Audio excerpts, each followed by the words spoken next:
आप सभी का कॉन्सेप्ट क्लासेस में एक बार पुनः स्वागत है।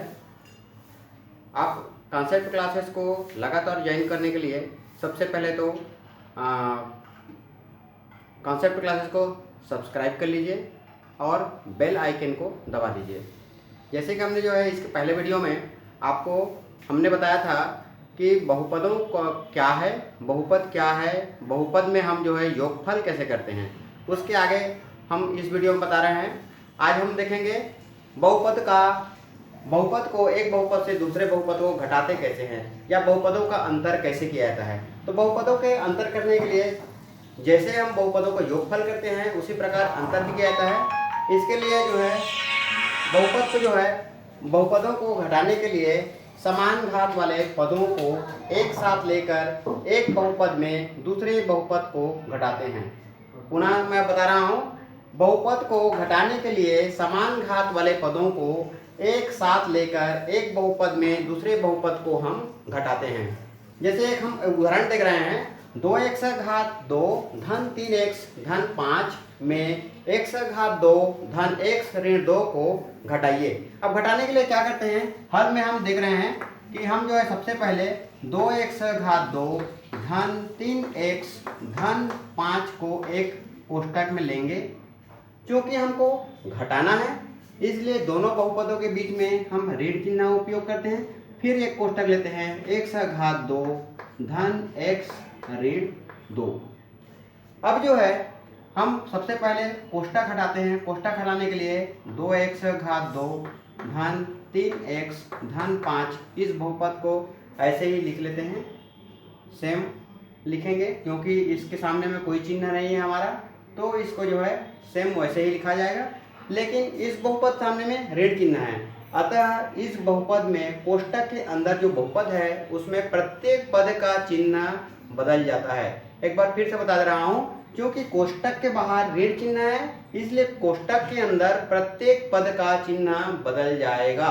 जैसे x घात यहाँ पर हो जाएगा ऋण x घात 2 ऋण x धन 2। देखिए x घात 2 धन था वो ऋण हो गया, यहाँ x का चिन्ह धन था वो ऋण हो गया, और यहाँ पर 2 का चिन्ह ऋण था वो धन हो गया। अब हम समान घात वाले पद क्या है, 2x घात 2 और x घात 2, इन दोनों को हम एक साथ लेंगे।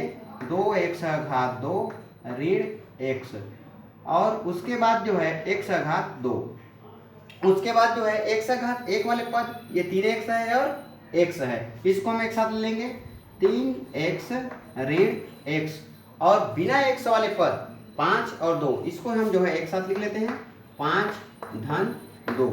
फिर क्या करते हैं, सभी को हम एक एक कोष्ठक में रख लेंगे। 2x घात 2 ऋण x घात 2 धन 3x ऋण x धन 5 धन 2। क्योंकि सभी में यहाँ पर धन चिन्ह था इसलिए हमको कुछ नहीं करना पड़ा। आगे हम देखते हैं, इसमें जो उभयनिष्ठ है उभयनिष्ठ पदों को हम निकाल लेते हैं। जैसे यहाँ पर उभयनिष्ठ पद है x घात 2, तो इसको निकालने पर हम बचेगा 2 ऋण 1, x को हम उभयनिष्ठ निकाल लिए, और यहाँ पर हमारा हो जाएगा 3 ऋण 1, यहाँ पर एक से उभयनिष्ठ आ गया, और यहाँ 2 हो जाएगा 5 और 2 7। इस प्रकार से हमारा 2 में 1 घटाएंगे तो 1 x घात 2 बच गया, धन 2 3 में 1 घटाएंगे तो 2 x बचा धन 7, और हमारा लास्ट में अंतिम में उत्तर आ गया x घात 2 धन 2x धन 7। इस प्रकार से हम बहुपद को हम घटा सकते हैं। अब हम बहुपदों का गुणन देखते हैं। बहुपदों के गुणनफल में देखिए, बहुपदों के गुणनफल में दो बहुपदों के गुणनफल में एक बहुपद के प्रत्येक पद को, एक बहुपद मतलब प्रथम बहुपद के प्रत्येक पद को दूसरे बहुपद के सभी पदों के साथ में गुणा करते हैं। इस गुणनफल में क्या होता है कि चर का गुणा चर से और अचर का गुणा अचर से होता है। जैसे हमने एक उदाहरण लिया है, x धन 5 एवं x ऋण 7 को गुणा कीजिए। देखिए हमारा x धन 5 और x ऋण 7 का गुणा कैसे होता है।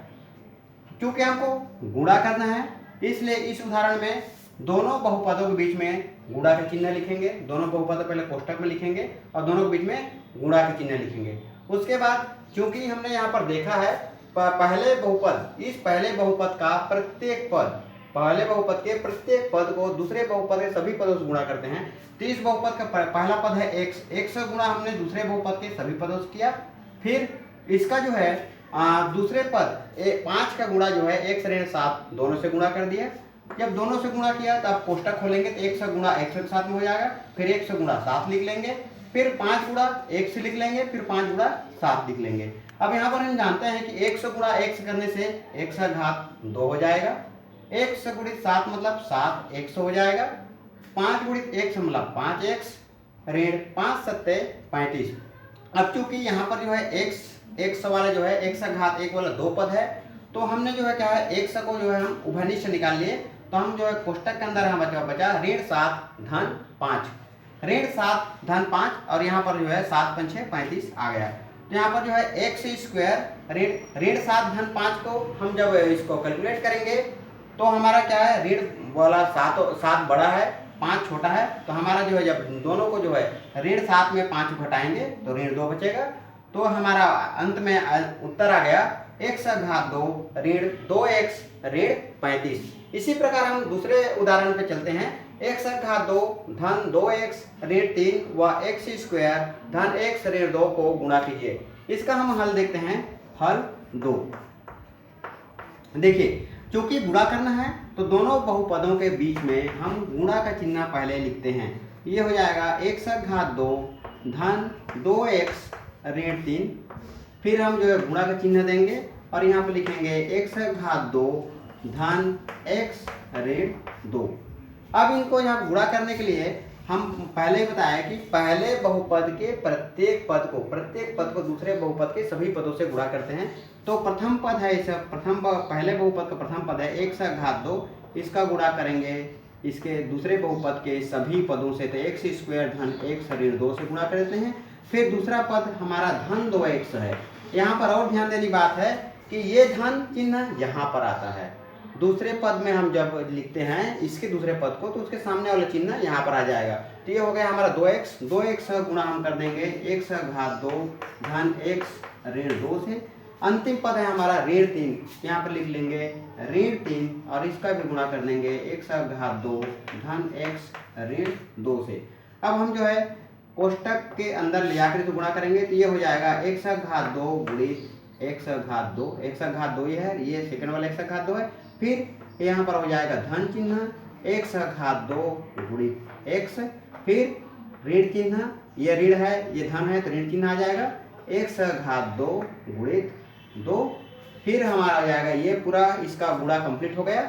इसमें हम गुणन देखते हैं तो ये हो जाएगा धन 2x गुणित x का घात 2, फिर हो जाएगा हमारा धन 2x गुणित x, क्योंकि यहाँ पर ऋण है यहाँ पर धन है तो फिर हमारा आ जाएगा ऋण 2x गुणित 2। और यहाँ पर हो जाएगा, यहाँ पर देखते हैं हम ऋण चिन्ह सामने में है, ऋण चिन्ह सामने में है तो ऋण, ये ऋण है और ये धन है तो ऋण धन का ऋण आ जाएगा ऋण 3 गुणित x का घात 2, और फिर आ जाएगा फिर ऋण है ये धन है तो यहाँ पर हो जाएगा ऋण 3x और यहाँ पर हो जाएगा ऋण 3 ऋण 2, तो हमारा ऋण होता है धन 3 गुणित 2। यहाँ पर हो जाएगा फिर एक बार हम देखते हैं x का घात 2 गुणित x का घात 2, तो जब हम चरों को आपस में गुणा करते हैं तो घाते जुड़ जाता है तो ये हो जाएगा x का घात 4 धन यहाँ पर हो जाएगा x का घात 3 धन 2 x का घात 2 धन यहाँ पर हो जाएगा हमारा 2 x का घात 3, यहाँ से हो जाता है हमारा जो है धन 2 x का घात 2 और यहाँ से हो जाएगा ऋण 2 दूने 4x और फिर यहाँ पर हो जाएगा ऋण 3x का घात 2 और ये हो जाएगा हमारा ऋण 3x धन 3 दूने 6। अब हम क्या करते हैं समान पदों को एक साथ लिखते हैं, तो हम देखते हैं समान घात वाले पद कौन सा है। तो यहाँ पर जो है x का घात 4, अब हम क्या करते हैं यहाँ पर x का घात 4 एक ही पद है तो इसको हम लिख लेते हैं x का घात 4, फिर एक सा घात 3 वाले पद, यहाँ एक पद है, यहाँ एक पद है, 2 पद और एक सा घात 3 वाला पद नहीं है, तो इसको हम जो है एक साथ लिख लेते हैं। एक सा घात 3 धन 2 एक सा घात 3।